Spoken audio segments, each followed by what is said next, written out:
Okay. An automatic capture, right? Yeah.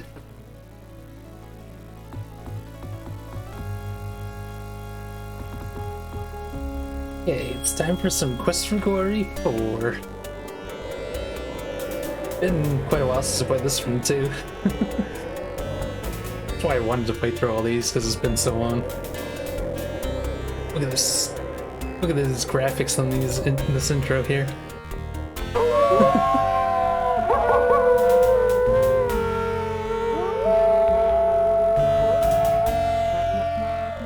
Okay. Import character. Please insert your saved character disc from any of the first 3 Quest for Glory games into the disk drive, so that your hero can make the journey to Quest for Glory, Shadows of Darkness. So yes, that's John Rhys Davies from, I always think of him from Lord of the Rings. It's also in, like, Indiana Jones and shit. Glory 3. Import. Your character has been successfully imported. Welcome to Shadows of Darkness. Character's imported as a wizard. Only if this is incorrect, indicate your profession, otherwise I'll continue. This is the game where that happens, is it? So if you notice, my stats are at 200, except certain ones, like 201. Weapon unit. Basically, there wasn't much point to importing in this one. Because all my stats were lower than the imported. That's interesting. So we pretty much got nothing out of that except maybe communicate, I think. Anyways, we have 100 points available. I just go straight into magic and intelligence again. Yeah, fuck it. 300, 300. There, we good? So I guess, yeah, my problem with dodge being at 100 is now not a problem anymore.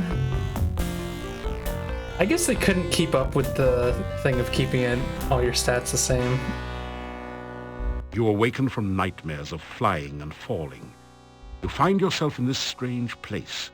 The only illumination, an eerie green glow. You've lost your weapons and the contents of your backpack somewhere during the journey. All you have are the clothes and armor on your back. This leaves you with 4 burning questions. Where are you? How did you get here? Who brought you here? And how in blazes can you get out of here? All good questions. No, make that 5 burning questions. What city did your luggage end up in this time? Okay, what do we got? We have leather armor. Excuse me, game. I had chainmail. But now that I think about it, did we not have chainmail in 3? Did the game just forget about that at some point? Maybe because I switched probably over to wizard again when it said I was a paladin. Interesting.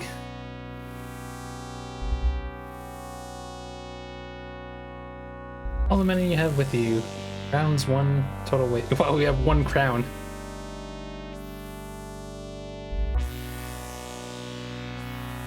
Oh, that's why it doesn't talk during that. The desiccated corpse is half buried in the rock of the cave floor. You are in a large cave, dimly lit by glowing lichen on the walls. Strange, irregular outcroppings of stone grow from the ground, looking like the skeleton of some enormous beast. Here and there, petrified human bodies seem to grow half in, half out of the floor and walls. Oh right, I wanted to check this thing. Detail, fully up. Gate, autosave, tag. Oh, I forgot there's an autosave in this one. Everything else should be fine. That didn't do anything. You straighten out your jacket and retie your boots. Appearances count. I like that message is in like every game. You search the desiccated body. The only still usable item is a dagger which you pick up. However, lying around the bones are some coins. 5 golden coins. Nice. Each have a crown stamped onto them. And 13 small copper coins, each stamped 1 kopeck. That is weird then. Why did I start with money? Yeah, because you start with 1 crown.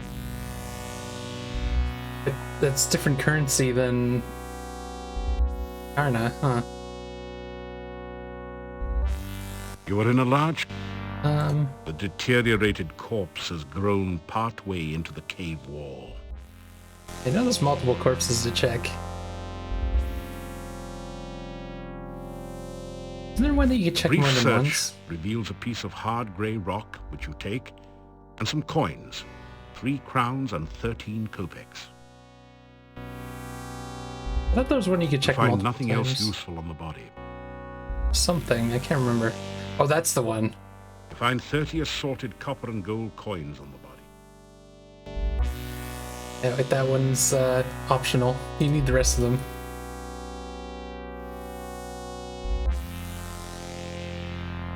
The torch is firmly embedded in its holder.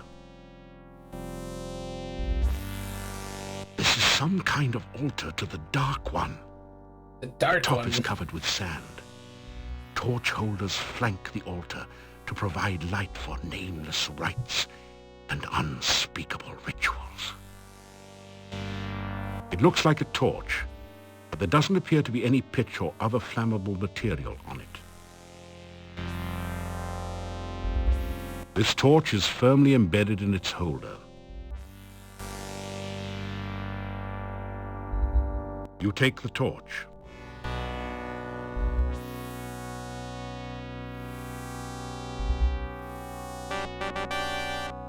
Now we got a torch. You are in a large...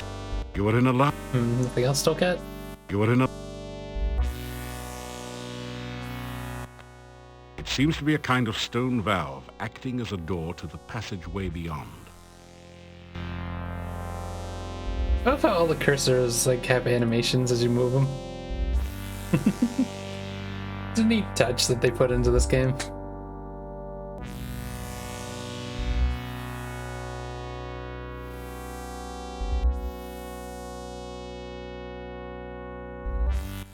You force the sphincter open with your dagger and pass through.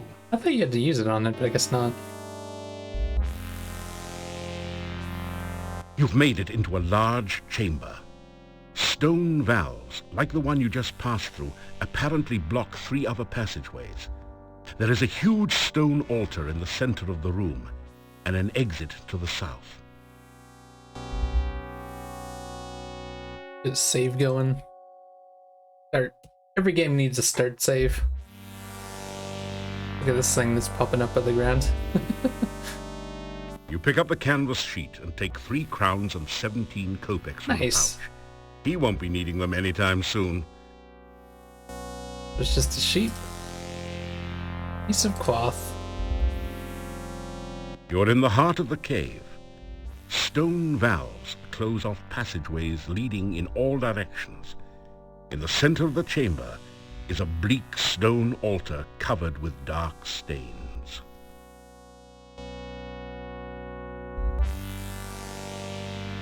The rough stone altar is covered with dark stains as of blood long since dried to powder. You feel a creepy, uneasy sensation whenever you pass near it. Oh yeah, how's my spells going in this one? It put them all to 200. Ah. Zap's at 250 though. And Flame Dart's obviously 297. Force Bolt's only 179, huh? So it kept Force Bolt for some reason? Maybe because it was close to 200? 150 for reversal? 50 Juggling Lights? 150 Lightning Ball. Am I missing a spell? Wasn't Lightning Bolt over here before? What spell would I... Oh, yeah, the staff. Of course, we blew up our staff.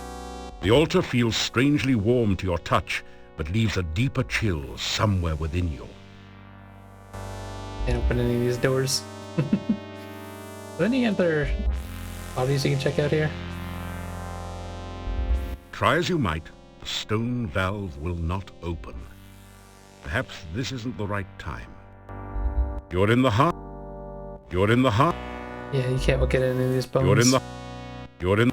Okay. Oh, I didn't lock my mouse cursor. There we go. Got to do that. Your fighter there, you get to fight some bats. There is a wide ledge of stone near the opening that leads back into the heart of the cave. A deep pit fills most of this hallway. A rope bridge spans the narrowest stretch of the chasm.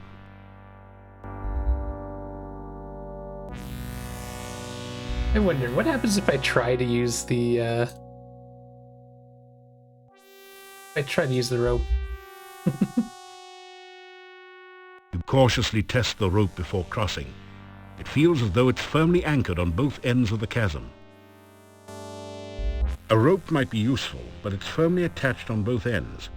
You think about cutting it loose, but then decide that you may have to come back this way again.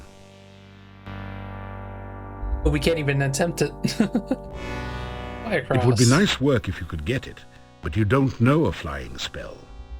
The best you can do is to levitate, but that just takes you up and down, unless you can find a way to let the wind help you.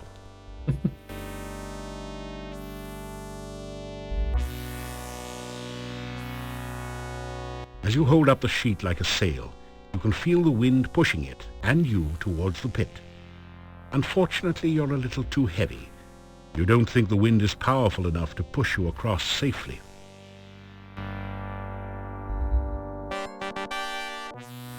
Oh no, tentacles trying to get us. You just barely made it across the pit. You can see the entrance to a large cave at the bottom of the pit.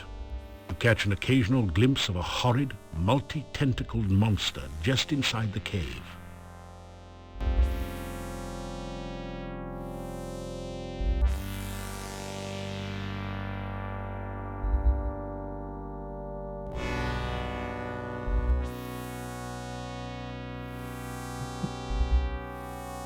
You slip through the mouth of the cave, just in time to avoid being crushed by its closing jaws. I didn't say that for you. Who's this person? You are alive! Only one person has ever walked away from there before. Who are you? How did you get here? Oh, there are so many questions I want to ask you, but I have to get home quickly. It is so dangerous out at night in Mordavia. The town is due north of here. Be careful. There are many bad things wandering around. Good luck. Oh, by the way, my name is Katrina. I hope we meet again sometime. Farewell. So nice having voice acting in this one. The cave mouth looks like the jaws of some horrid creature, waiting to chew up and swallow anyone who should be so foolish as to try to enter the cave. Stones form across the goo to the central island. This symbol looks like a six-armed starfish, or perhaps like the tentacles of an octopus. You sense a feeling of strange, chaotic power from it. I forgot to use... I was going to test out using detect magic in here. I use it here. You sense no magic in this area. That chaotic thing sensing from this. There's no magic in it? The six-pointed symbol seems to pulse with energy and comes loose in your hand when you touch it. You have the feeling that you may need this sign, so you carefully store it in your pack. This symbol looks like a mouth with pursed lips. This symbol is a stylized representation of a crossed pair of bones. This is the symbol of blood in the form of a huge carved droplet. The cloud symbol is a traditional representation of breath. And of course, a dark cloud symbol is a representation of bad breath. You just kind of added that in there. This strange symbol is the traditional magic representation of the senses. This looks like a throbbing heart. This symbol is really abstract. You may have seen it once before, described in an ancient book as the sign of essence, or one's inner nature. Another A one? long crack has developed near the base of the archway, although it still looks stable. Now that you've taken the physical Dark One sign, there is no trace that it was ever there before.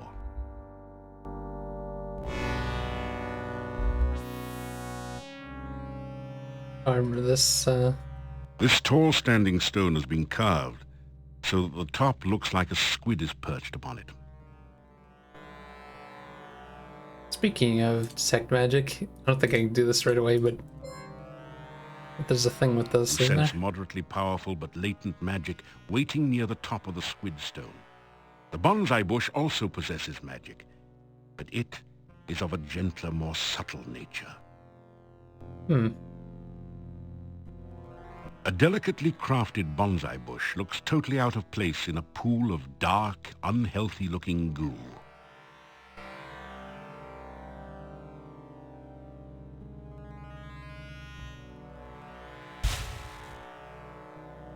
The earth shakes as the standing stone rocks on its base, then falls over to form a bridge up to the upper ledge. Up. We're going down, though. I can't remember, though. I think there's something you need to do with that. Can you undo that? The standing stone has fallen to form a sort of stone bridge up to the ledge. Also, speaking of the bonsai... Wait. A delicately crafted bonsai bush looks... Oh, it doesn't... Perhaps we just try to fetch it right away. The bush seems to be stuck. It looks as though it is caught in the rocks.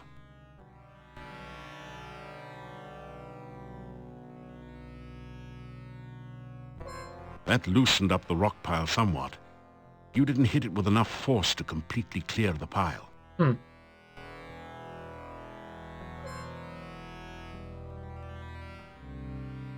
You blast the rock pile with a force bolt.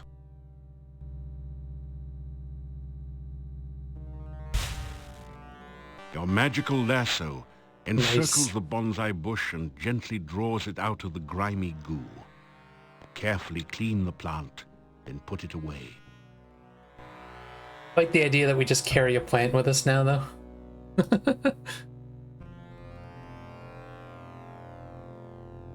Someone relocated it to the goo?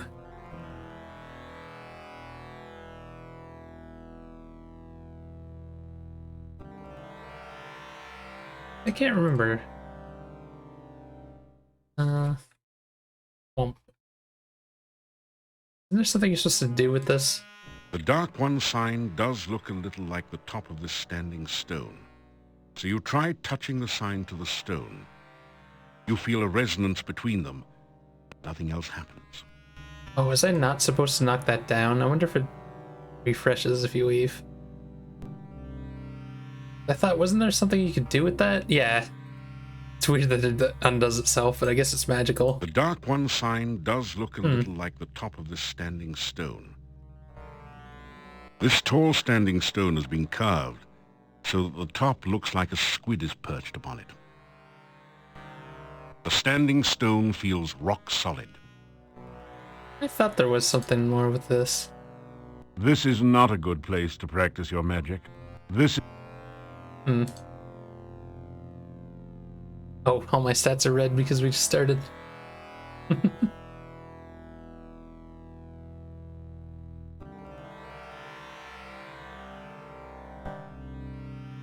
The heavy odor of decay overwhelms your senses and makes you feel slightly nauseated as you survey this gloomy swamp. Mountains to the north. Oh, it's already daytime?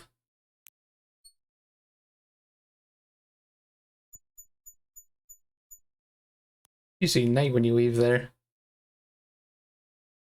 Guess we've been goofing around a bit.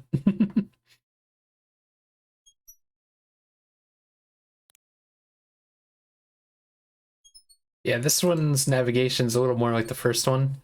Just kind of wander around the woods. Although each screen's kind of unique in this. They have some that they reuse, I think, a little bit. Not quite like the first one. Oh, it's a bunny! Kill it! I gotta remember how to fight in this one. Using the keyboard is kind of... How do you cast spells? I guess I could use this. I think you have to attack the bunnies anyway.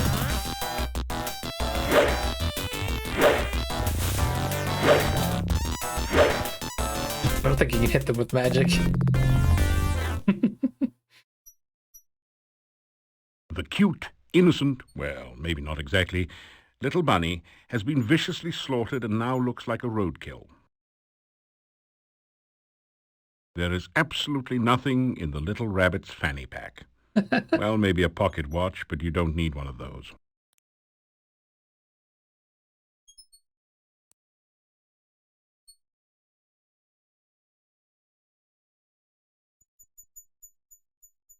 You are near the northwestern corner of the forest. I forgot you could do that. An overgrown road once ran east and west through this area. You can see part of the town wall to the northeast and an ominous castle far to the north.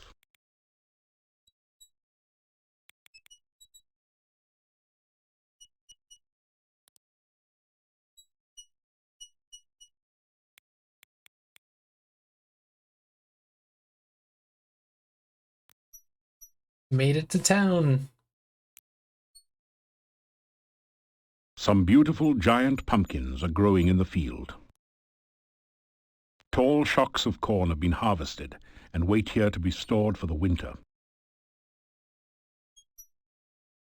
You take an ear of the corn and put it away in your pack. Nice.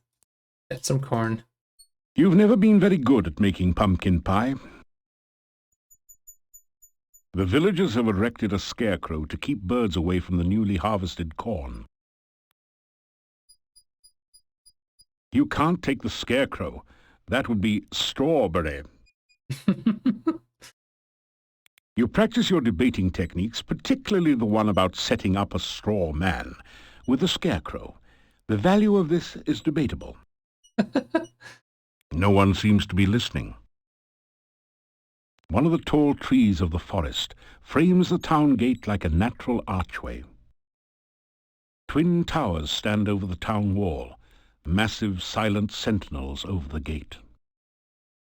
The arched stone bridge provides a path over the gully to the town gates. Okay, let's go introduce ourselves to the townspeople.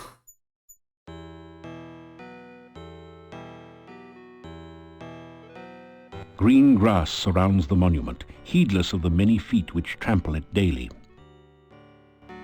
The curved staff has a very organic look to it. Its curves seem somehow feminine. You can feel a sense of magical power radiating all around it. Beautiful, out-of-season flowers grow all around the stone monument.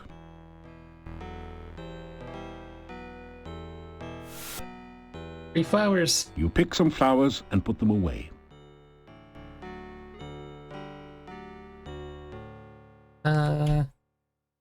Start 2.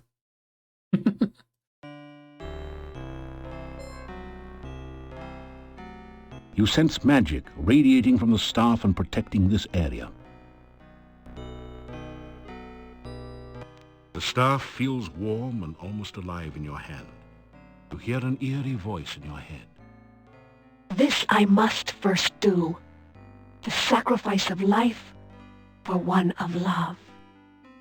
You find yourself letting go of the staff very quickly.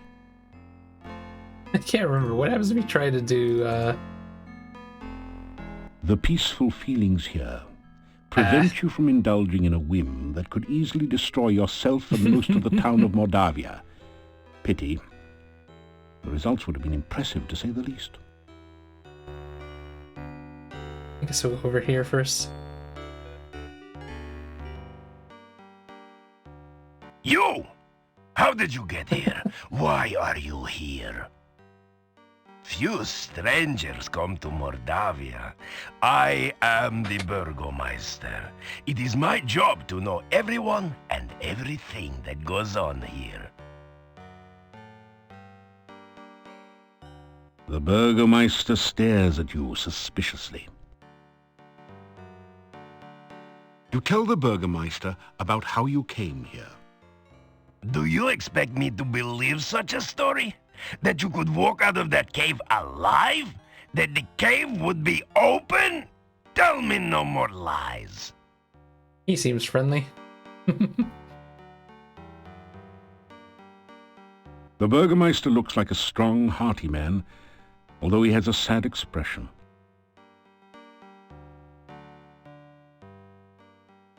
My name is Dmitri Ivanov. I am the Burgomeister of this town.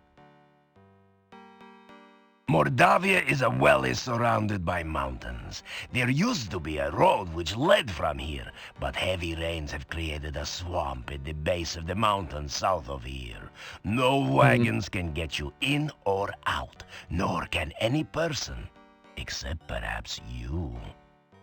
It is funny how every place in these games is usually blocked off like that. This is the town of Mordavia. There is an inn and a shop down the street where you can spend the night or get some supplies and be on your way.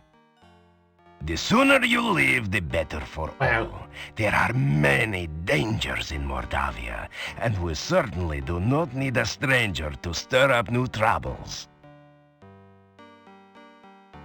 The Hotel Mordavia has rooms and food. It is a safe place to spend the night. The shop does not carry much. We have been cut off from supplies for a while now. Still, you may at least restock your food rations before you continue with your travels. There are many strange and dangerous creatures that live in Mordavia. Smell's not moving. Trust nothing. The gates of this town are closed at sunset. Also, I wonder what Do happened to not all let that yourself meat get that caught we bought. outside after dark, for few can survive a Mordavian night or remain sane enough to speak of it. Like, we bought all that meat that we had with us in 3. Did it just drop when we got teleported? Just leave Mordavia quickly. No good comes from outsiders, and we do not want you here.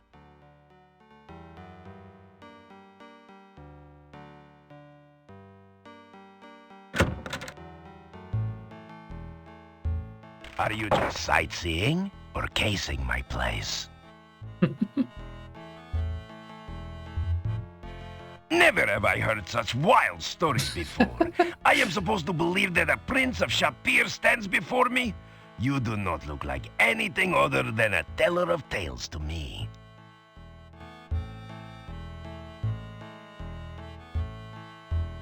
Say anything else when you're in here? Oh, he does. The old Adventurers Guild is at the north end of town. It has been abandoned for many years, since we have not had many adventurers who could cross the swamp. Seeing as you are supposed to be an adventurer, here, have a key to the guild door. Oh, sweet. Perhaps you can find something of use there. Everyone in Mordavia minds his own business and does not go looking for trouble. You obviously do not fit in well here.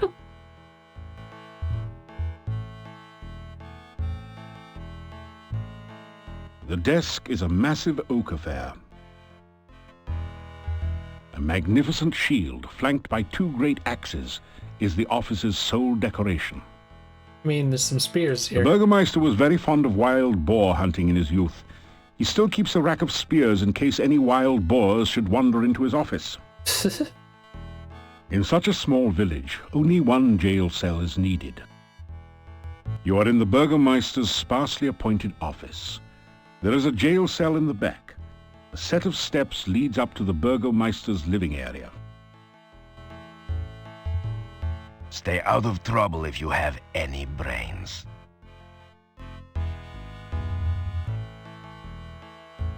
Stay out of trouble and other people's business, and you and I will get along with one another. Otherwise, you will get me angry. I'm sure you don't want to make me angry, do you? Like he's already angry. From the sign reading Burgomeister's office, you cleverly deduce that the Burgomeister works here.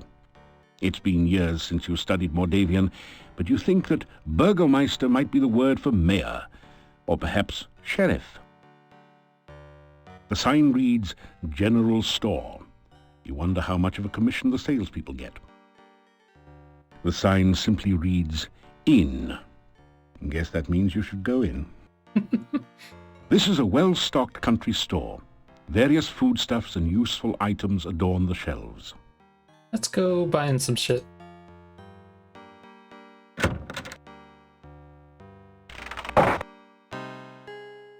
Oh my god, so many cats. This general store is cheery and well lit, thanks to the warm hearth. The first things that you notice are the cats. They seem to be everywhere. Then you see the shopkeeper, sitting on her rocking chair as she knits. She's a very, well, sturdy-looking woman. So, you're the stranger in town. I've heard all about you already. You're polite, aren't you? And manners are as manners do, as my husband used to say. We'll see. You can call me Olga. Mrs. Storich is too formal after all. We don't welcome strangers here. They bring nothing but trouble. All the same, it's good to see a new face again. The cozy cat conveys a calmness most common in comfortable confine. This is a store counter. It's covered with more cats than merchandise. The cozy cat... You don't have any rations. Oh. You better get some food soon. Yeah. Either garlic is one of the most popular products here, or the shopkeeper ordered way too much and hasn't been able to get rid of it. The cozy cat. The fire helps keep the shop and the cats warm on these cold autumn evenings. The vines give the room a nice organic feel and a little extra fresh air. The shopkeeper does a good business in clocks. Apparently the villagers like to be able to tell when night is approaching. Might as well buy some shit first. Ale rations. Oh, you can't like buy multiple? Shopping bag? I don't remember what shopping bag is for. Hey, how does this work? Buy?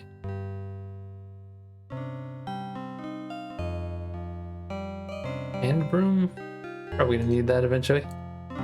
Buy pen. Buy one of everything. I don't think we need oil. Buy it anyway.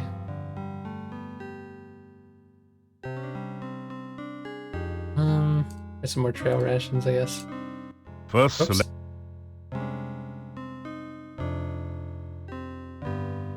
Okay, now we have a whole bunch of shit.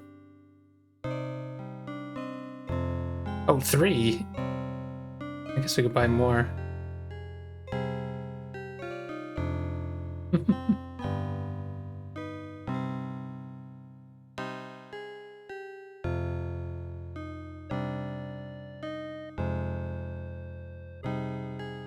So how much space do I have?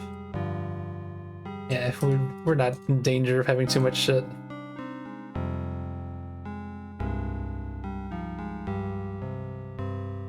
Weird that there's no better menu for this. I don't want to buy too much shit, but it should be good for now. Let's see what we're start to. Let me see, what could you use? Well, besides my regular items like brooms and pens, I really don't have anything else for adventurers like yourself.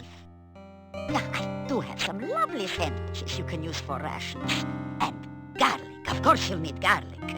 I've also got some oil you can use to keep the weapons and armor from rusting. And if you like sweets, I've got some yummy homemade candy. Although the garlic-flavored ones have all been purchased by now. I'll have to make some more. Oh, and a shopping bag to carry things in. I have a couple of those left. Honestly, don't remember what the shopping bag's for. 3 twists of candy will cost you just 5 kopecks. The kids love them. Oh, now garlic is a must-have item. It's just 25 kopecks for a bulb, and it will add flavor to any food. Storekeeper looks around nervously for a moment, then continues. You know, some say garlic also has medicinal and protective properties. My husband always said I make the most interesting sandwiches. They're very good for you, and I only charge 50 kopecks each for them. The shopping bag costs 50 kopecks. It is very useful for carrying your purchases or other large things. A flask of household oil will cost you I think that's for the 100 thief, kopecks. like it was in 3. It's good for door squeaks and can also be used to loosen up rusty wagon wheels. I can sell you a very nice large pie pan for 250 kopecks. I've always admired the men who can cook. You can purchase the hen broom for 350 kopecks. I'm sure you'll really clean up with it.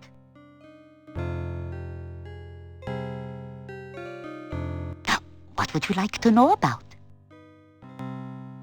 Yeah, Bella's a good woman. She's the one who really runs the inn. Her husband just gives orders. Someday she'll give Yuri a piece of her mind, and good for her. Jeez. The things she puts up with. Bella, she was a pretty woman not long ago. Was not called Bella for nothing. Losing her only child really aged her. What a tragedy. The castle north of town was abandoned for many years. Then some strangers moved in 4 years ago. No one knows what goes on there now. But it won't be for the good, I'll tell you. Werewolves are gypsies, no question about it. They change into wolves at night, eating anyone they can get. Nothing can kill a werewolf but silver or magic. So you be careful out in the woods at night, you hear me? The gypsy camp is not at all that far from here. That is a bad place, and you'd better have nothing to do with it. It is dangerous and should have been torn down long ago. Many a stranger never came back after asking questions about it. So don't let your curiosity be the death of you. There are plenty of ways to die in there. Yeah, my husband and myself had run this shop for many, many years. My husband passed on now, but I keep it just the way he liked it. A well-run shop is a busy shop, he always used to say. Not very busy anymore, what with the swamp. But I try to keep it going the best I can. Mostly housewares, but a few items that might interest you.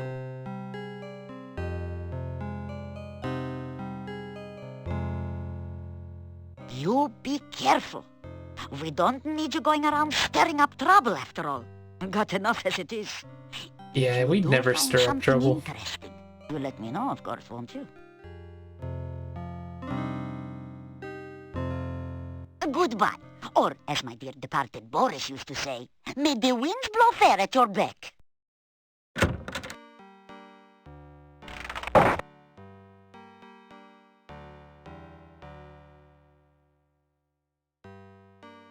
Let's check out the inn real quick.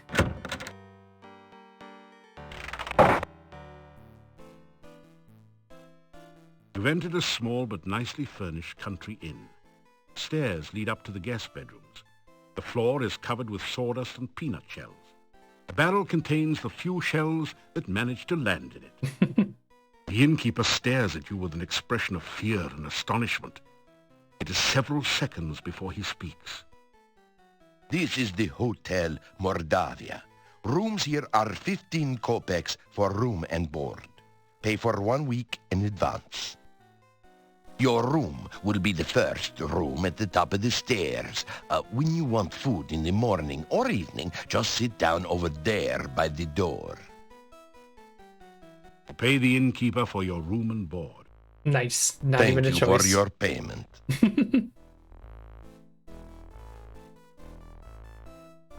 They stare at you in astonishment. You say you are a hero. Well, we will judge you here by your actions rather than your words. Magic is a very dangerous thing. We do not trust those who use or are used by magic.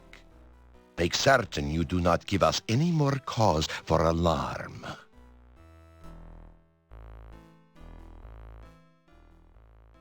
The Hotel Mordavia has been in my family for generations.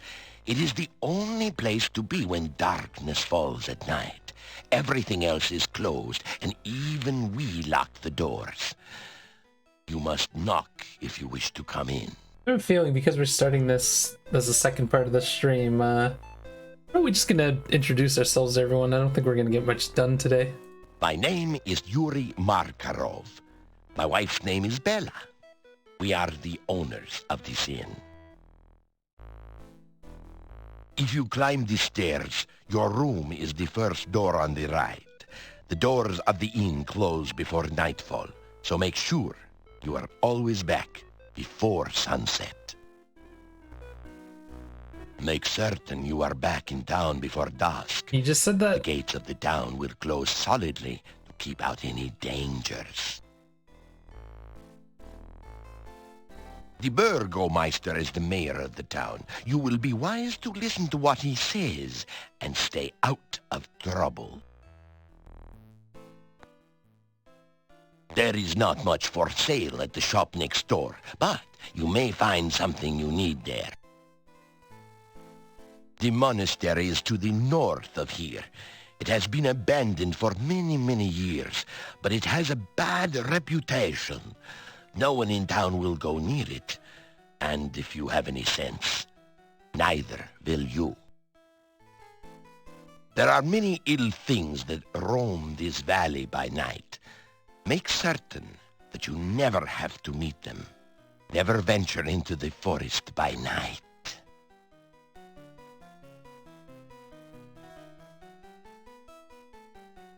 The innkeeper looks rather grim.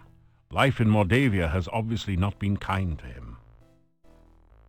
This giant wild boar's head is a trophy of the Burgomeister's last boar hunt.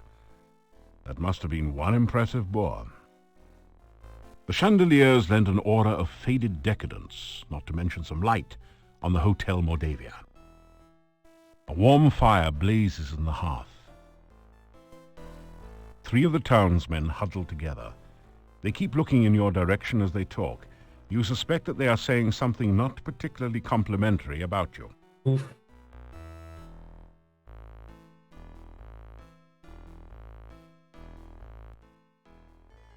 I am Hans. Pleasure's all yours. I'm a farmer of pumpkins and corn and a person of great importance here in lovely Mordavia. Listen, I'm telling you, Igor's death must be avenged. Ooh. I remember Pleased that. to meet you. I'm Ivan, That was an a elephant bug. herder. Unfortunately, there are no more elephants in Mordavia, so business has kind of They put fallen the off wrong- a tad. They put the wrong voice line there. He was supposed to introduce himself, and he just spoiled something about later. Guys, is it just me or is Mordavia a wonderful place? Oh, are you kidding? It's the greatest. There's many places to go, things to see. Are you kidding? Right. Let's not forget that scenic cemetery to the east of town. Everyone here's nothing but grins. Real friendly. Yeah, except we don't know you. We don't like strangers. Or anyone else that's weird and doesn't belong. Rumors. You talking to me? What rumors? Oh, there are no rumors here. Unless you count the rumor that the castle is owned by... Horse patootie. There are no rumors in Mordavia to speak of. I think that it's clear that they're ad-libbing some of these lines because they're completely different than the text. The town of Mordavia is a quiet place. Filled with friendly, joyful, stinky people. Well, I'm not so sure about the friendly part. We tend to be very suspicious of strangers like you. Yeah, well, anyway, the town is filled with joyful and stinky people. Yeah, happy, joyful, and stinky people. Well, I wouldn't call us particularly joyful. As a matter of fact, most of us are pretty glum. Oh, very well, all right, then Mordavia is filled with people, you know, stinky ones. Yeah, many stinky people. Well, I wouldn't exactly call it many. Jeez. There actually aren't very many of us around here. Oh, forget it. Well, at least he stinks.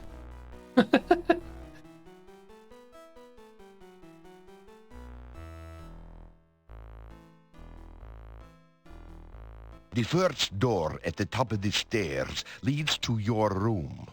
My wife will serve you supper in the evening. What time is it now? It's kind of the evening, right? You better not do that. Your hand might get stepped on by an elephant. What?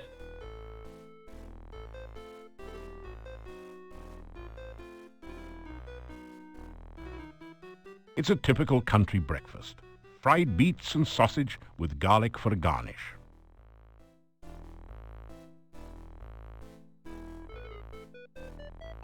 It's an anti-gravity machine. Well, maybe not exactly, but it does keep food and drinks from falling to the floor. You pick at your plate in search of any leftover garlic.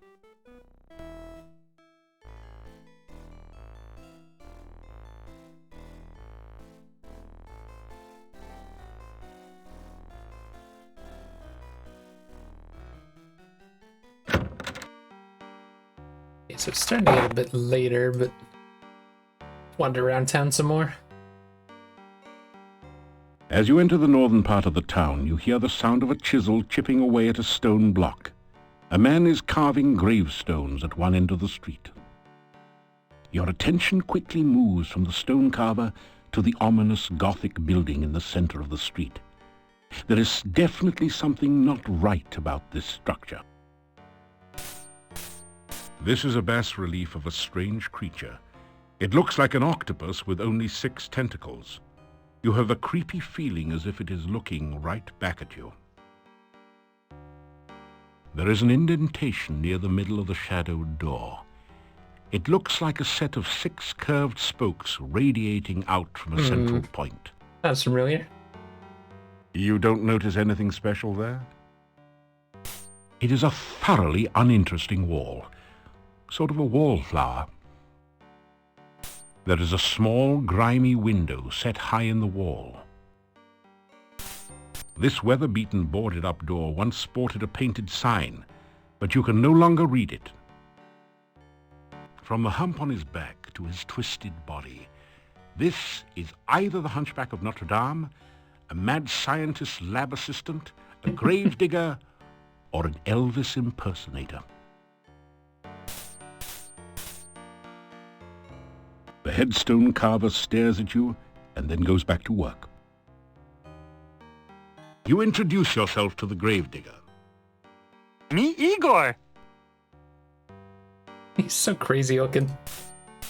It doesn't say much.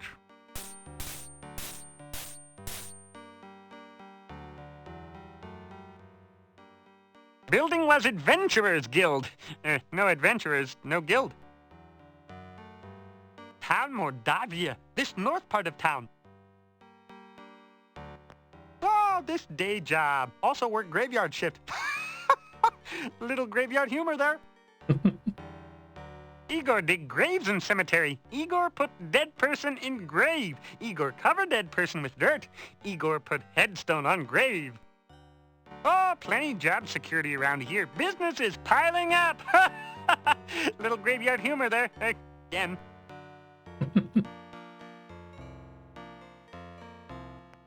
Oh, Igor not hear rumors. Igor not no stranger in town. Igor not no doctor make strange things in lab. Igor not no funny man in inn not funny. Igor not know many things. Igor not hear many things.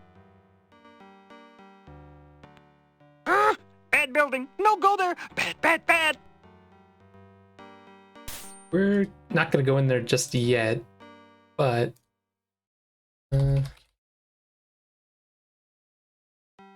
Just to show this off, if we don't put anything into that door. So I don't think there was a reason to go in there just yet.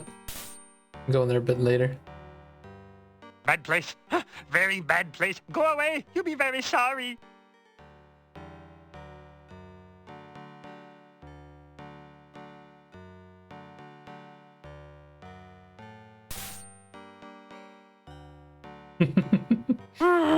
Nobody ever listened to Igor.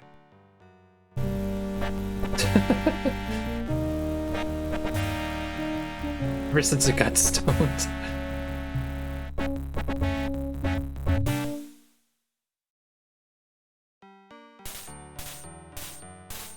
Well, now that I think about it, I could probably go into the first area of that later. You unlocked the door using the key the Burgomeister gave you.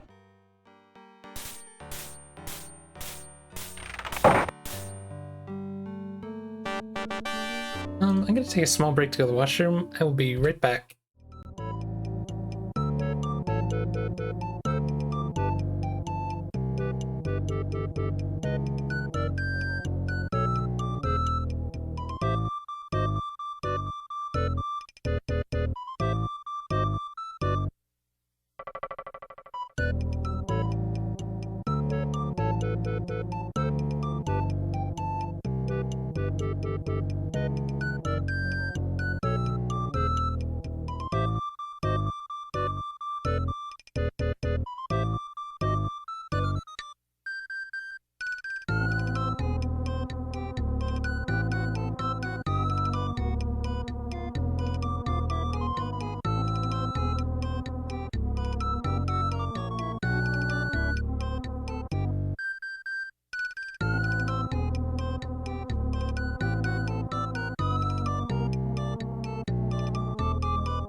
Alright, I'm back.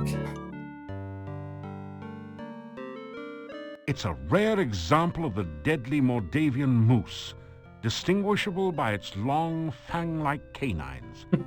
Someone has strung garlic around its neck, probably in hopes that it will stay on the wall. Surprised it didn't say it was from the prop department again. A large ewer, or maybe it's mere, lies on the table. It was probably used to splash water on overheated athletes. It has a crack in the bottom and isn't useful for much of anything anymore. This is either some sort of diabolical device or an exercise machine.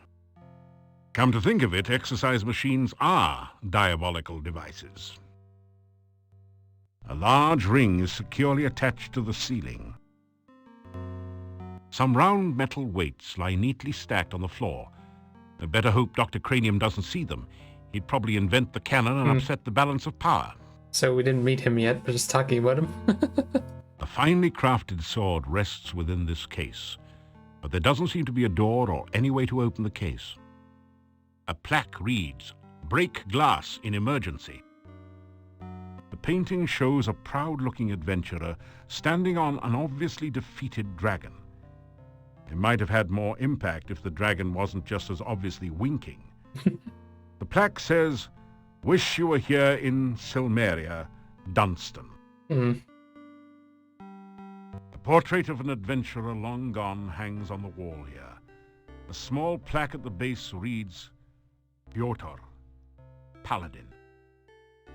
There is an empty picture frame above the bookshelf.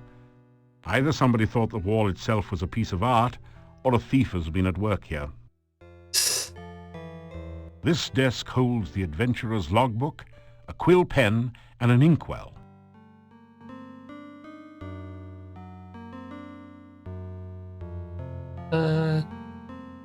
Read the logbook You read first. in the adventurer's log about some of the exploits of past adventurers in Mordavia. Prominent among them is the story of Piotr and the Dark One's cult. Near the end of the book, Pyotr tells how he led the armies against the Chernovi cult outside the Dark One's cave. The fighters were trained soldiers, but the cult members fought like madmen. Suddenly, the cult members changed their forms and became grotesque monsters. Many of the soldiers panicked and ran. The battle was nearly lost. Then Pyotr heard the voice of Irana. "By all my will, I banish you to..." The voice was cut off. The cult members screamed and ran. Pyotr entered the cave and searched for some sign of life. All he could find were the grotesque remains of cult members. The only sign of Irana was her magical staff lying on the ground. Pyotr picked it up and left the cave, knowing that Irana was beyond his help. And we finally found out what happened to Irana. Tells how he brought the staff back to town and placed it in the town square. A garden of flowers instantly sprang up around it. Near the end of the book, Pyotr tells that he was going to seek out the rituals of the Dark One and destroy them. There are no later entries. You read in the Adventurer's Log. Oh shit. I wanted to see if there was more. You sign your name into the Adventurer's Logbook with a flourish. It's almost become a habit by now. That would be a lot easier if the desk had a drawer. Why are you giving me the option? There are a number of books on the shelf, including Hero Magazine's Golden Guild Guide to Mordavia, Flora, Fauna, and Folklore.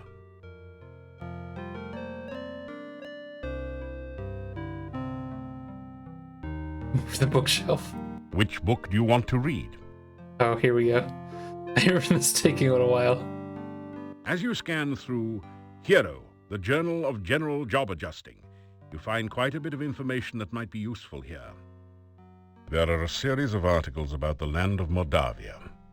The town originally grew up around Castle Borgov. The Borgovs were the boyars, or local noblemen, assigned the role of guarding the area from invaders. The chapter on fauna describes a number of interesting creatures. The Necrotor is a vicious carnivore with big, sharp teeth. Some of the other monsters sound even more horrific. In the forest lives the Lishi, a creature known for playing practical jokes on travelers and playing riddle games, but which can also be helpful to those it likes. You learn about the Rosalka, the spirit of a murdered, unmarried woman. Such spirits are said to inhabit lakes and rivers. They try to avenge themselves by drowning any man foolish enough to approach them. You could really learn a lot by reading this magazine thoroughly instead of just browsing through it. Isn't it nice that we included a complete copy in your game box? Yeah, I remember that. Because I actually own this game, I have that magazine somewhere. I think my brother still has it, probably. I remember it being pretty funny. A lot of jokes in there and stuff. But there's actually some information about the game in there, too. The book turns out to be an advertising brochure. It says, "I, Dr. Cranium, predict that someday one of my descendants will become the subject of a major computer game. The Castle of Dr. Brain from Sierra Online." Playing in this game with another game. How cheesy can you get? Never played any of the Dr. Brain games. I don't know if they're any good. The book is all about using spells in unusual and creative ways, such as calming a fire, using alternate flame and frost spells to make something brittle and break, and so on. Frost spells. You pick up a number of useful tips which will improve your spellcasting. Sweet. This book teaches the ancient Oriental art of Talk Fool. How to overcome opponents by attacking them with the unpronounceable names of martial arts forms and confusing them with fortune cookie wisdom. You get lost somewhere between karate and kuksul. You read through the book on spellcasting techniques again. It hasn't changed. I wonder why you can read that one again. Hey, this isn't a lending library. Nice try. But the bookshelf won't budge. If there's a secret passage around here, it's hidden a different way. That would be silly. A secret passageway in here. Oh, that actually put my magic up. There is a set of coat hooks in one corner. You never knew adventurers were expected to be that neat. All of the hooks are empty. So if you're a thief, that's a way to get through to the... The frame is concealing a secret passage, but you can't see any way to open it from here. It's interesting that it mentions that.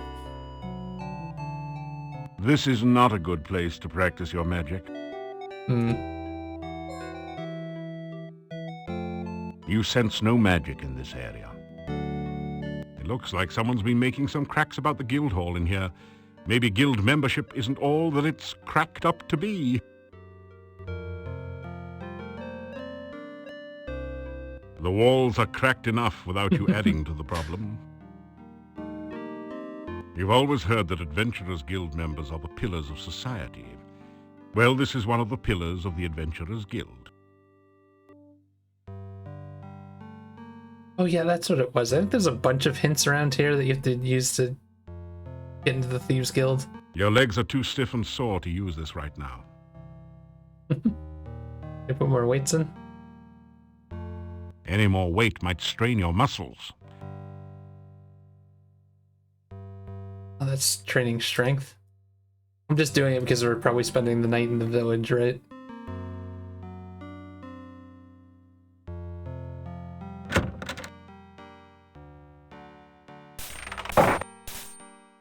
Okay, so real quick, I guess I will poke my head into here. There's one thing I don't want to do just yet, just because I want to do this in the correct order, even though I know how to do it. Bad place. Very bad place. Go away. You'll be very sorry.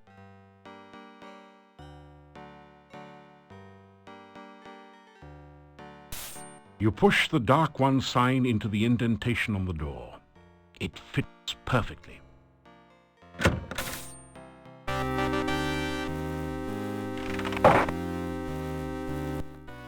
A long wooden table attests to a time when this room was used to double as a communal dining room for the monks. Now that alcove looks as though it was put there to hold something very important. Too bad it's not there. This carving depicts a cavernous, hungry-looking mouth. Oh, the symbols Here, again? two bones have been crossed as on a pirate flag. This terrifying relief depicts some sort of gargoyle or I know, demon it's head. goofy. No matter where you move, you could swear that it's watching you. It's a six-tentacled, octopus-like creature. I guess you'd call it a hexapod. Unless you like cats, then you might call it a hexapus. This amazingly lifelike sculpture looks like a cross between a baby troll and a hermit or dervish. It fits the description of a domovoi, except that it's totally dried out and unmoving. This is a fairly attractive, in a Baroque way, display cabinet with a glass door.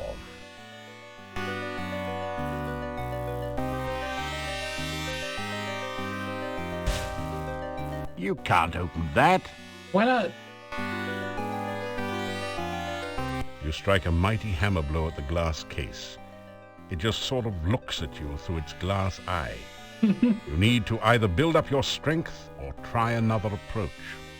So why can't I use open on it?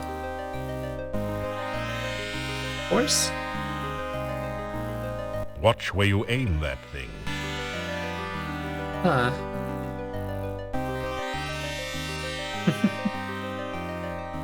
It's weird that you can catch the cast open on it, but it won't open. You can't open that.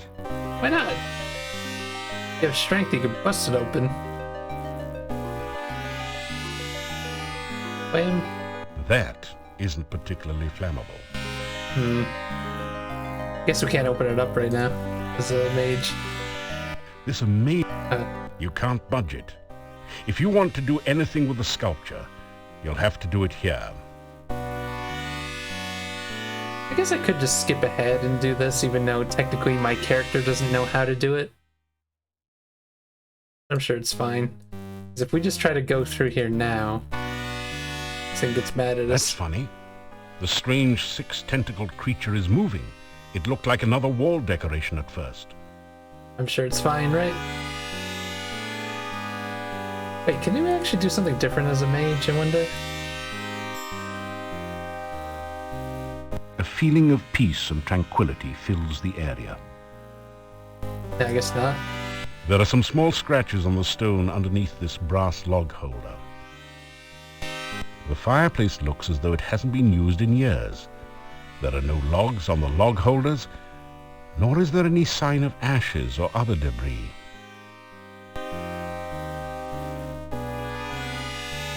There we go. But yeah, you're supposed to figure out what he wants to eat to get by him, but we already know it's garlic. Hector the hexapod happily gorges itself on the Oops. garlic. Hector looks much less hungry and perhaps a little less dangerous now. I guess I'll show how you're supposed to figure that out later. But I just wanted to go in here while we're here.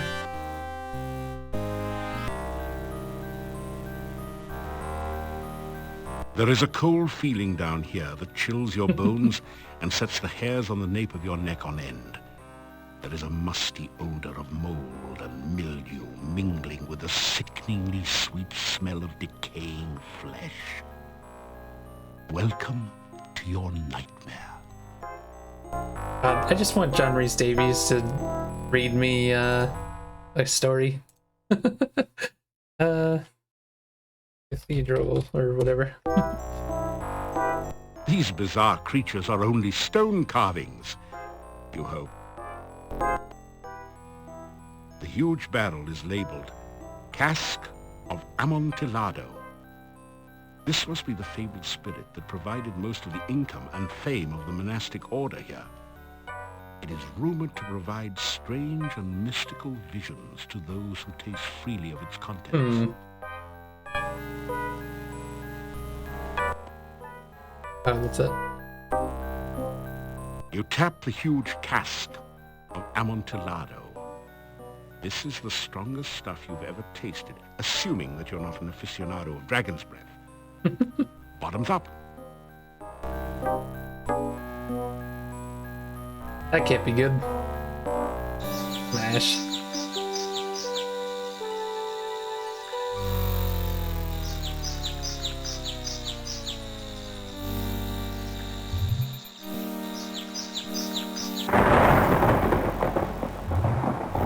That can't be good. Crazy demon creature coming from the mountain.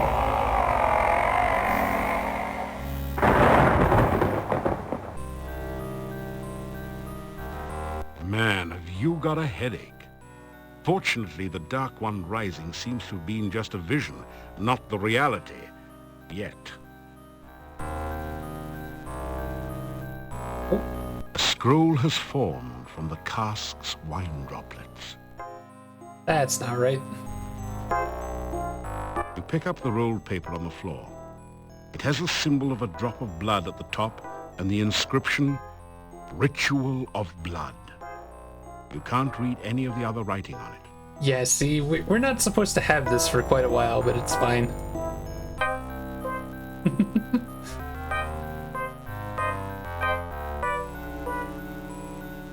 The dark confines of the recessed alcove hint at unimaginable horrors. There's a couple crazy deaths in here. I want to make sure I save it often.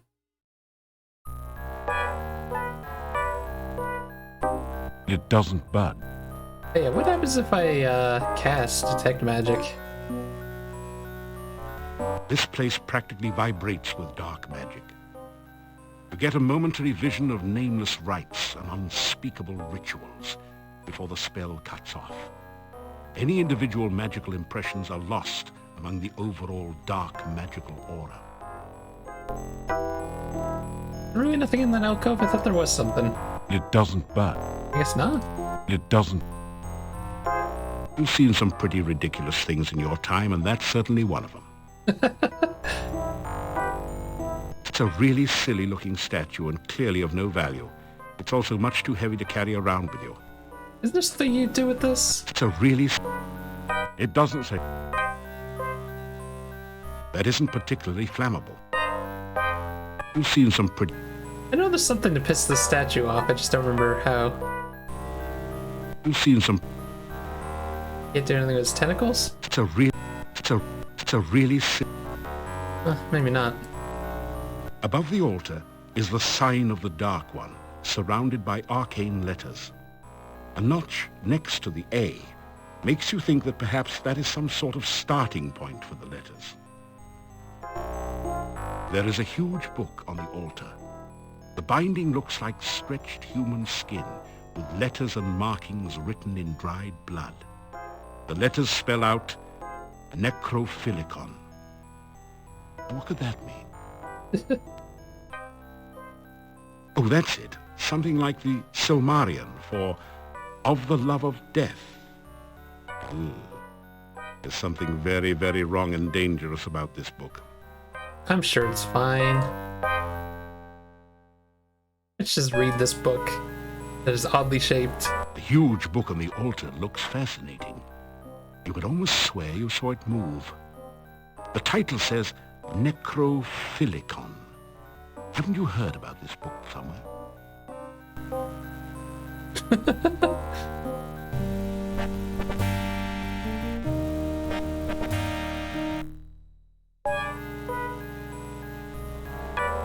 Isn't there something with this as The well? roll-top desk is spotted with dark and ominous stains.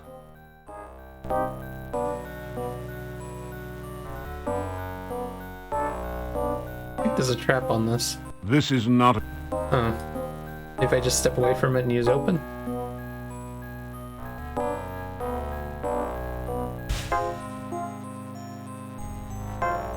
Swirling cloud of undoubtedly poisonous gas surrounds the desk for a few seconds after your spell opens it. Then the cloud subsides. You rifle through the Mad Monk's desk and find the diary of Amontillado. Boy, was this guy wacko. Reading this makes your head hurt. However, it does give you some information about the Dark One rituals. It said something about the first ritual being placed within the Mad Monk's tombstone, there to be forever guarded by followers. The second ritual shall be placed in the Stone of Squids and revealed only by the light of a dead child's soul. The next ritual shall be placed in the hollow of the Hangman's Tree and guarded by the spirit of the dead which remains there.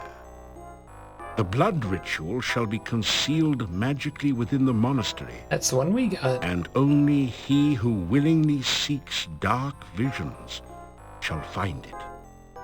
The mouth ritual shall be placed in the great arch itself, under the Dark One's sign.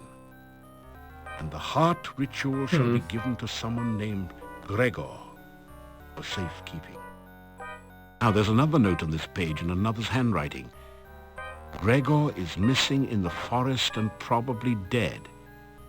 Yet where is the heart ritual? Not ominous at all. You rifle through the Mad Monk's desk and find the... Oh. the next... Now, There's something more in you here? rifle through... the next... Now, I thought there was more in here. I guess not. You rifle... Now, It's a small barrel, perhaps once used for brandy. I guess that's everything we can do in here right now. I do remember something with the statue, and I don't remember what the hell Barrel it is is. now empty. I think it has something to do with the thief, maybe? Doing something with that statue and getting yourself killed. I just remember it being a very funny death. Yeah, let's get out of here. Probably nighttime by now, isn't it? No, it's... You retrieve the Dark One sign from the monastery door, then quickly step away before the Hectopus can react.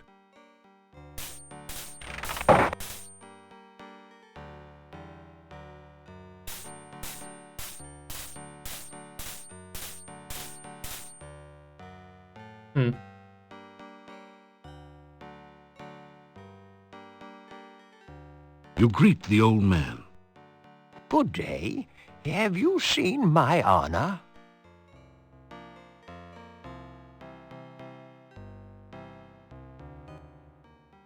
I am Nikolai.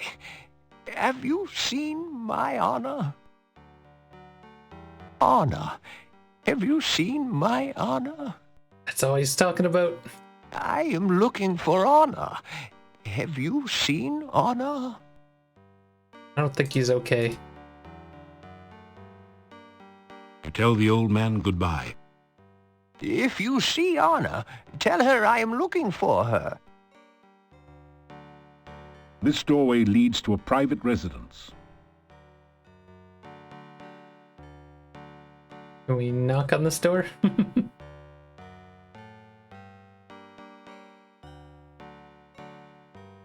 No one responds to your knock. The occupants are either absent or asleep. The sign reads, Dr. Cranium. You wonder what sort of medicine he practices. It looks like a gigantic stone nose. Who knows what it really means? What a bad pun. The door lintel looks almost like a moustache. The windows stare back at you like eyes in the living wall. Well, they don't really, it's just a simile, you know. Okay, let's get this straight. If the windows are eyes, and there's a nose and a moustache above the door, then the door must be a mouth. Gulp. A set of brightly colored pull ropes hangs down in front of the door. Or maybe they're just stray moustache hairs.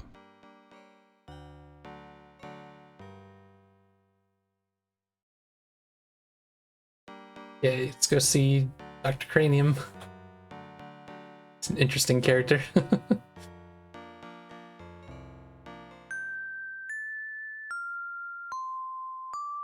God, I'm terrible at these.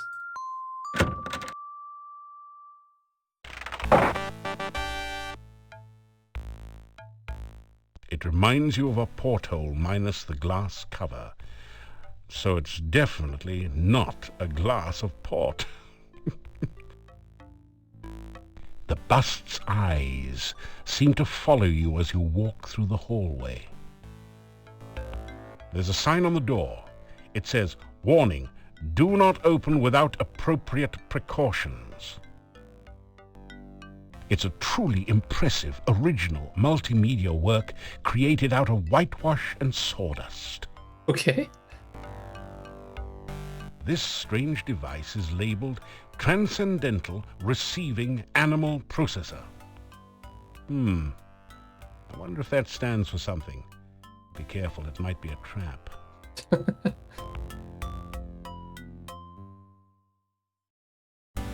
Go fiddling with this thing. This thing is fun to fiddle with. Immediate vicinity, the trap will catch it for you.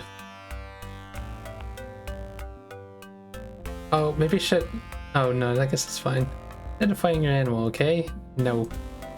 Alright, be that way. Come back when you're ready.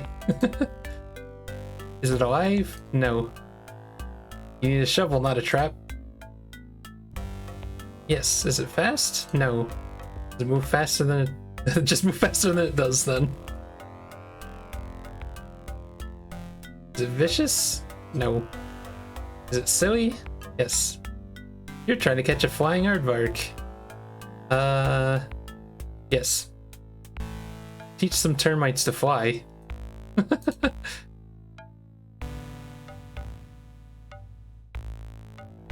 Is it silly? Yes. No. You obviously have a craving for a chocolate mousse. Yes. It's just using whipped cream on your mousse. Mousse. Oh, there's so many, like, solutions here. No, no. Catching Antwerp. This is what we actually want to catch. Might as well do this. Sure we don't mean a full-size adult Antwerp, do you? Yes, yes I do. Try collecting checks instead. They don't bounce near as often.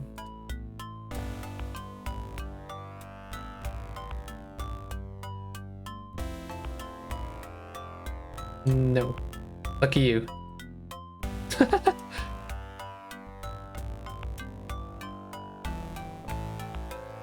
Vicious? Yes. Run away and let it catch you.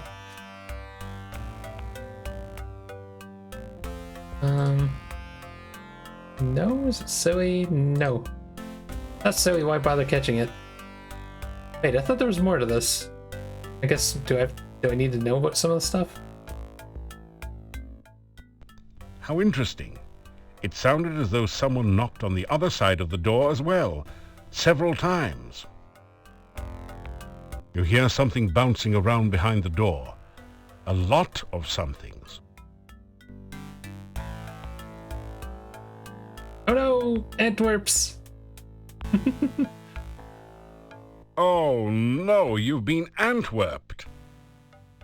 Fortunately, these are just baby Antwerps, so the attack wasn't fatal.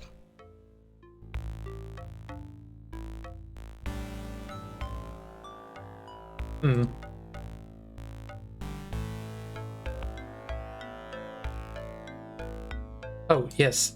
Oh, that's what I didn't say yes to that one. Avid avocado eaters. Well, we have sandwich with avocado. You bait the trap with avocado from your sandwich. Avocado was never high on your list of favorite foods anyway. The trap starts working.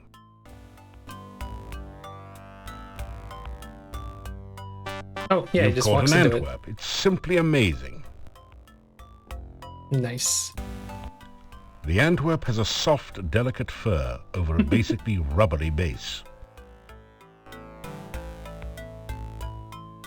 I don't remember what we're supposed to do with that. It's a cute little bouncing baby Antwerp. And we're very impressed that you managed to catch one long enough to look at it. We put it in the bag. That didn't do anything. You'll never catch an Antwerp that way. Honestly, don't remember now.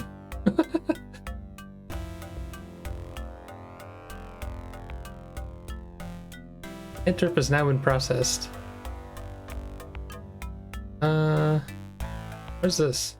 You don't have anything you can use on the trap. Ah. Yes. Does it have legs? No. Yellow, slimy, and banana shaped? Yes. Banana slug. Can't imagine why. Tried feeding it bananas.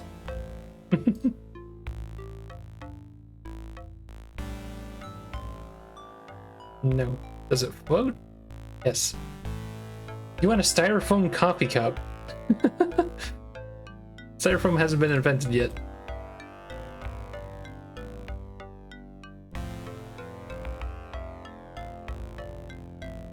That's what you need, a ceramic coffee mug. Try sprinkling a little sugar and cream in your receptacle.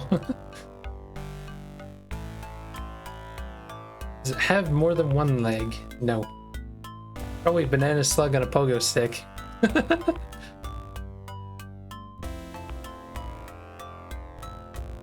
Have more than 2 eggs? No. You like hot fudge sundaes? Yes. Start eating it and push the activate button. I love this. More than 1 leg? Yes. Does it have more than 2? No. No. Here's the deal with anyone who doesn't like hot fudge sundaes. Have more than 2 legs? Yes. Have more than 3 legs? No. 3 legs? That's a monkey on a pogo stick. Wrap it with bubblegum.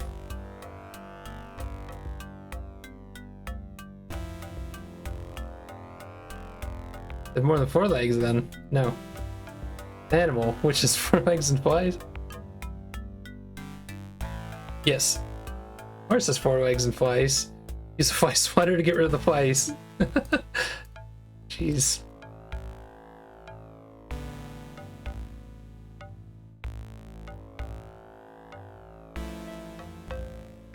I'd be lying if I told you to catch a tiger by the tail. But what else is new?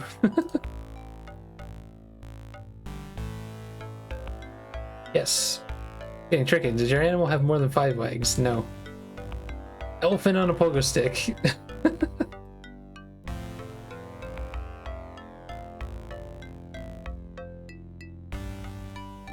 If it's exactly 6 legs, no. More than 6 legs, you're trying to catch a giant carnivorous millipede.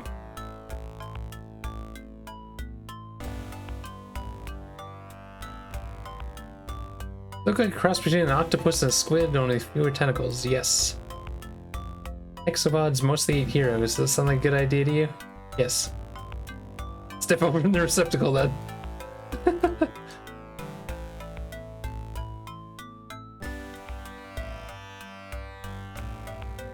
What if I say no to that one? Are we trying to catch ants? Help some uncles. Yes. Yes. No. Oh, the garlic will do. So that's how we figure out that. Oh, but now I remember, isn't it this thing that you need There There is no response to your knock. I can't remember what this is for, You though. don't hear anything behind this door. This is the Antwerp Maze. Antwerps are naturally bouncy, so all you have to do is continually rotate the maze until the baby Antwerp bounces over to the Oh, key, right. then out through the So exit. we need this to actually get through the place. Oh god, this minigame. Oops. Yeah, I'm just trying to look at the way to go. Oops.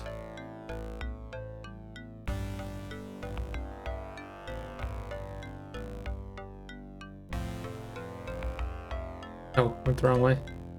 Uh-oh. Kinda messing up a little bit.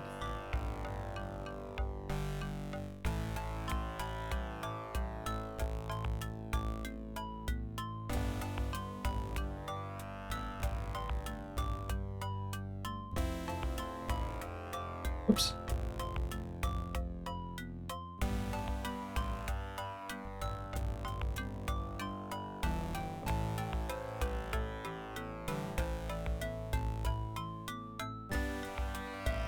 Got the key. If I remember correctly, you need to get it to that exit area too. Get out.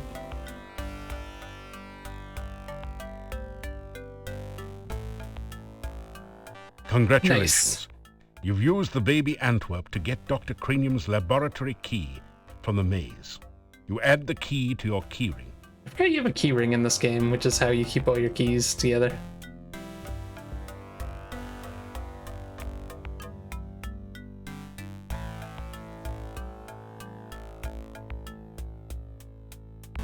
The sign on the door says, Dr. Cranium's private laboratory. Entrance by prior appointment or demonstration of superior intelligence only. Of course. I'll be back real quick. Here be.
Alright, I'm back.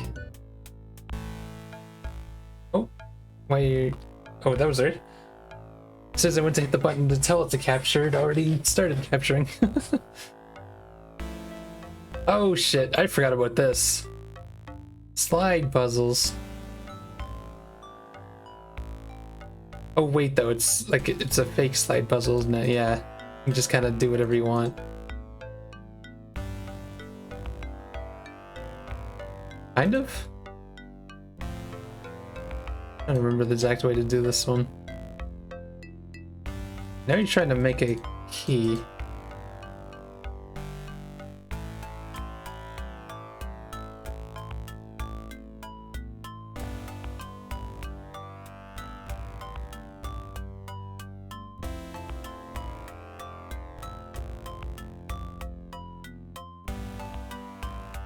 Wait, what am I doing wrong here?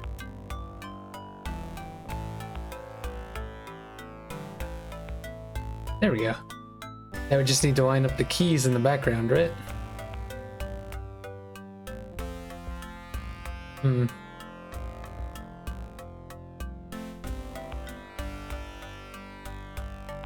Some of them are not even on the right side.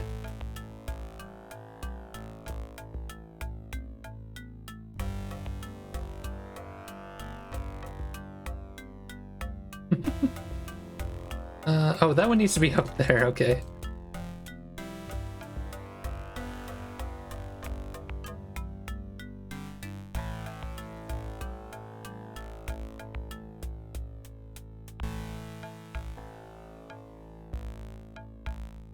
There we go. Now we put the key in the lock. Great! You've managed to find Dr. Cranium's keyhole and open the door. You pass through into Dr. Cranium's private laboratory. We did it. Quickly, Igor, the fluid. I must have the fluid. Oh, excuse me. I thought it was Igor coming in to assist me. He helps out in the lab sometimes. Now then, what can I do for you? You say hello to the scientist. Welcome to my laboratory. You must have more than the usual intelligence and perseverance to have made it in here. You introduce yourself to Dr. Cranium and tell him a little about your adventures. I should be most interested to hear about your travels and your scientific discoveries along the way. Unfortunately, I have very little time for that right now. Perhaps we can discuss your adventures when you next return. You explain to Dr. Cranium that magic is really a lot like science and even deals with the same elements. Oh, nonsense! There's no such thing as magic. There is only science. What you call magic is simply scientific phenomena that have not yet been properly investigated and catalogued. Such as shooting fire from my hands. Dr. Cranium looks considerably more like a demented wizard or mad scientist than a real scientist. Despite his white hair, you suspect that he's no more than middle-aged. He also seems to have developed a significant paunch. Root beer belly, no doubt. It's a beaker full of eyes, and they all seem to be looking at you.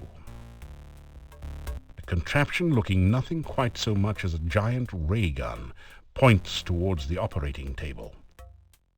Now wait just a second. There's no such thing as a ray gun in Mordavia, is there? You are in an incredibly cluttered laboratory. Flasks, vials, jars, and tubing cover every surface. Experiments are in progress everywhere. Dr. Cranium likes to stay ahead of his competitors. You are in an incredible... My name is Dr. Cranium. I am Moldavia's chief scientist and a certified genius. Some call me mad, but I much prefer Dr. Cranium. Ah, yes, science. I'm glad you asked. Science is the process of systematically increasing our knowledge of the world through observation and experiment. Unfortunately, some of the townspeople here seem to have no I wonder if this concept of the version wonders has of science. Some of the them copy even claim my protection little removed. inventions are magical. Such poppycock. There's no such thing as magic. Still, the townspeople insisted that I should be able to use my magic to cure wounds and sickness. I told them that I am a scientist, not a doctor, but they wouldn't listen. I had little choice but to concoct some simple elixirs. They were childishly pleased. Science is really so simple once you understand it. If you want to improve your stamina, then you should make sure you eat a healthy diet from all the different food groups and get plenty of aerobic exercise. That is science. Oh, you must mean my patented healing drink. You may have my last one. Ooh, sweet. Unfortunately, I have forgotten the formula for its main ingredient. If you can help me remember it, I will be able to make some more healing drinks, although the work is very time-consuming. Okay, so, real quick, what happens if I just put in anything? Is it gonna work or no?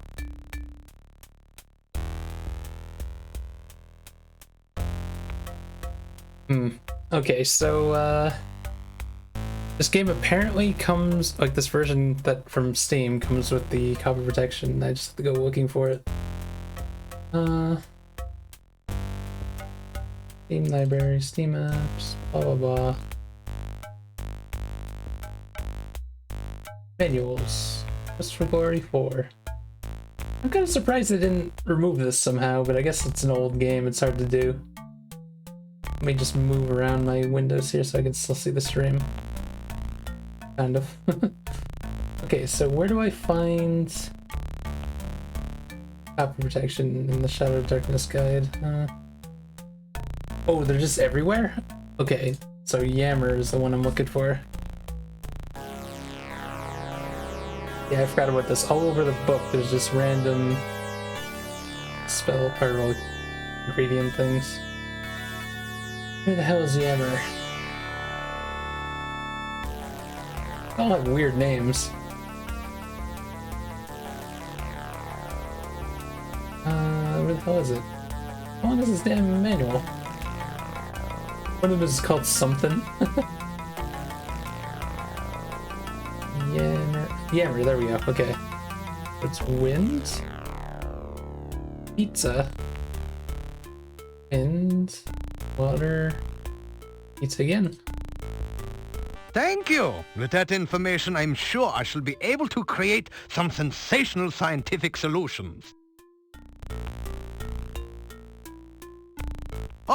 Oh, you must mean my new universal poison antidote. You may have this one, but I will need some help with the formula to make more.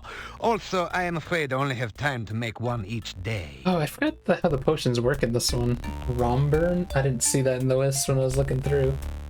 Might get lucky and it might just be below. No, we're at the very bottom. Shit. Okay, Romburn. They didn't make this easy to search through. Okay, here we go.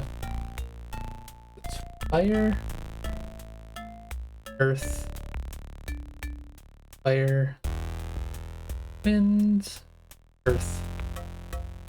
Thank you. With that information, I'm sure I shall be able to create some sensational scientific solutions. You ask Dr. Cranium if he can spare an empty flask for specimen collection. Of course, of course. I am always delighted to assist scientific research of any kind, and I have plenty of flasks. You may have this one. Let's get some more. Of course. You ask? Of course. There we go. Perfect. Experiments are the meat and drink of science. First, you must come up with a hypothesis based on your understanding of the scientific elements. Then perform an experiment to test the hypothesis. Afterwards, you have a pizza. Earth is for solidity and stability. Air gives freedom and movement. Fire provides power and energy. Water, fluidity, and life. Pizza, of course, is the most important element of all.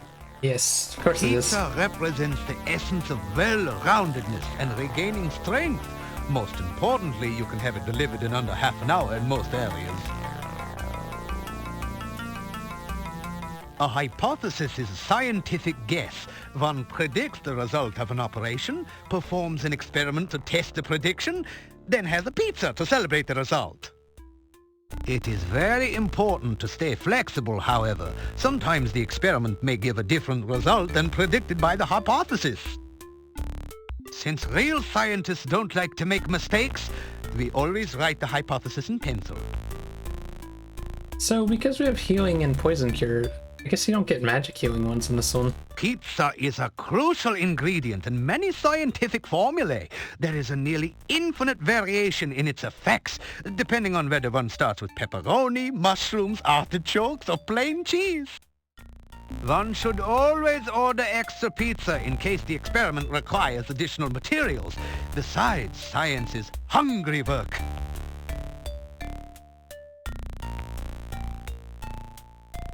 There is, of course, no such thing as magic. Give me points There is for that. only science.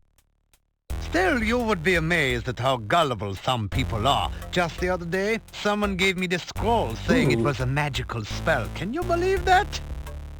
It is purest poppycock. Nothing on here makes any sense whatsoever. Here, you may have this as a reminder that magic is a figment of fevered imagination. Only science is real. Obviously, Dr. Cranium needs to take a correspondence course from the famous wizard school. As you read the scroll, you find that you have learned the incantations and gestures with which to cast a glide spell. Wait. Then the scroll vanishes. There, you see, it was not even a very good piece of parchment. Fell right apart. Igor is the gravedigger and tombstone carver. Business has been slow lately, perhaps because there are very few people left in town. So Igor sometimes comes in to help me with my work. Igor has had less work of late. The forest is just as dangerous, but there aren't very many people left in town who are stupid enough to go out there at night, you know. I like to think of it as a sort of evolution in action. Igor is carving out quite a niche for himself in the gravestone business.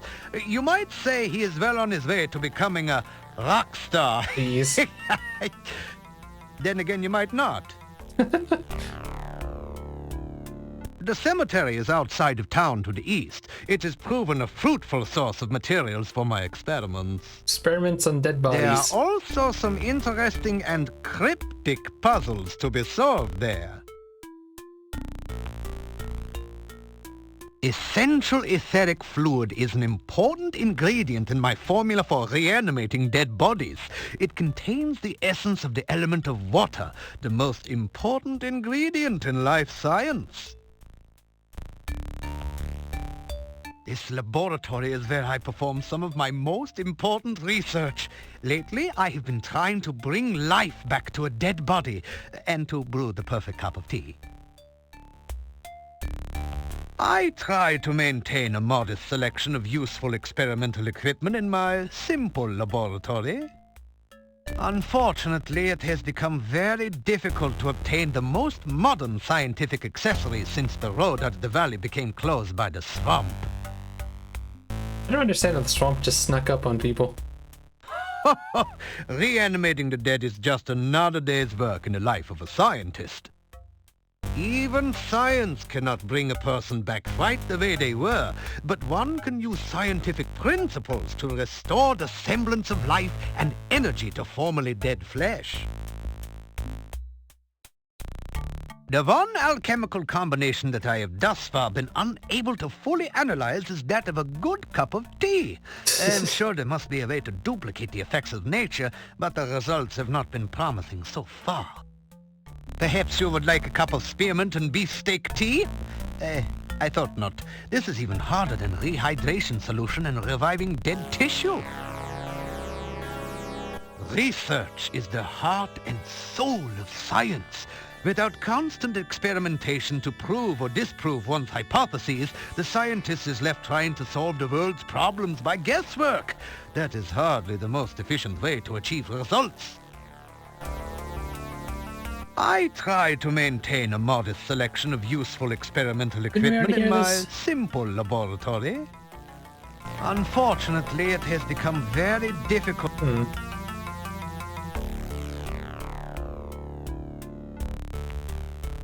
Mad? Mad? They all call me mad, but what do they know of madness? I am not mad. A bit perturbed about the world situation and how I get so little respect, perhaps, but certainly not mad. I guess I can close this now if I don't need this. There we go. We have some empty flasks. Poison cure. Healing.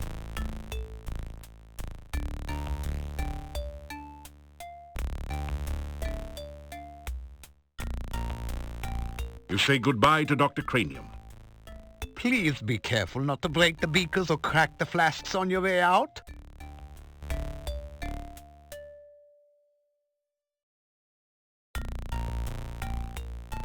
How are my stats going? Communication went up. Up to 94 Come back points. and visit again. Pretty much just walk Oh, around and if town. you see Igor, please tell him I still need the fluid. Hmm.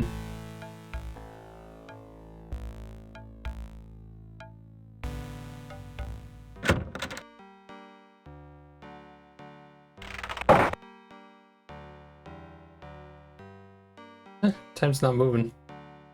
Did I go talk to him with the fluid? I don't know if that actually does anything.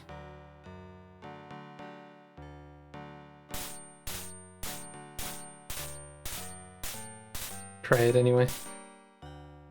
The headstone carver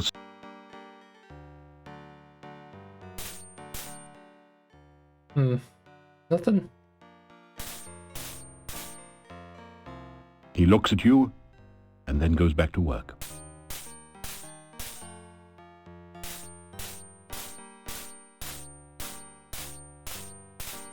I'm gonna be stopping soon. Wonder what I could do where we end.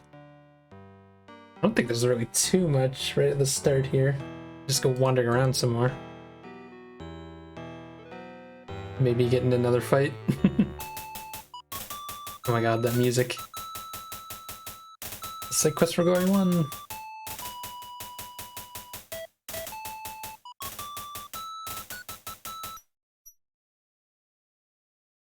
One thing I guess I could do is the weird castle thing here. Could do this early. No, I don't remember what this gives you, or what it does for you anyway.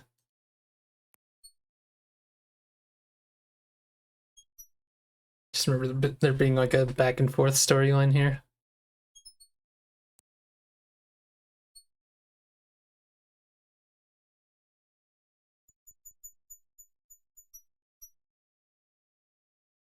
Another character to meet anyway. A heavy gate blocks the way to the winding road. Far in the distance, you can see a majestic castle. Welcome to Moldavia. It's nice to have some fresh blood around here. We so seldom see strangers. The gatekeeper is a gaunt, tired-looking man with deep-set eyes that stare intelligently at you. Far in the distance, you can see a grim but majestic castle. This heavy gate blocks access to the castle road. The gate makes you wait. It is so difficult to get past the swamp which blocks the pass to and from the valley. We haven't had a stranger here since the rains created the swamp several years ago. You've obviously done quite a lot for one person. It will be interesting to see what you do around here.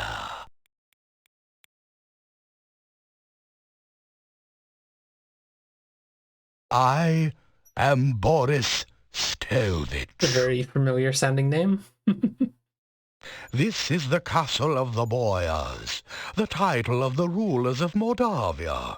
It once belonged to the Borgov family for generations, but the last Borgov has been dead for many, many years.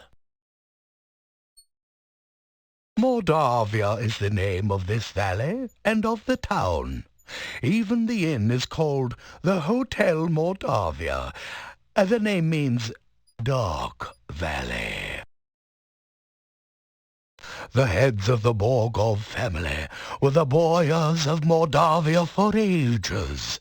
The last Borgov disappeared at the time of darkness. No one knows what became of him. It is bad luck to even speak of the time of darkness. Moldavia was a safe and lovely land before that time. Much has changed since then, and for the worse. Boyars are rather like barons of other lands. They own the castle and protect everyone within their domain. I don't think that's what the Baron did in the first game. I'm not certain who all lives in the castle. I so seldom see anyone from there. Doesn't know who he works for. There's the master, of course. Then there's the strange foreigner. There's also the master's daughter, I believe, and some rather strange guards. Beyond that, I really can't say.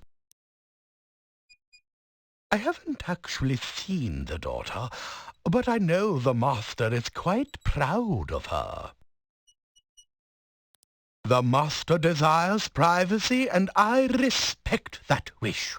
As I always say, the will of the master is the shall of the servant. I wrote that.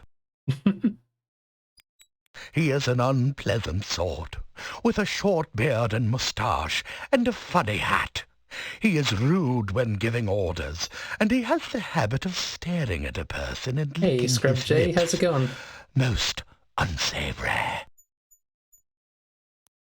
I have only caught glimpses of them occasionally. Yeah, we just beat but 3 I don't today. think they are quite human. No matter. If a man does a good job, then whether he is a man does not matter.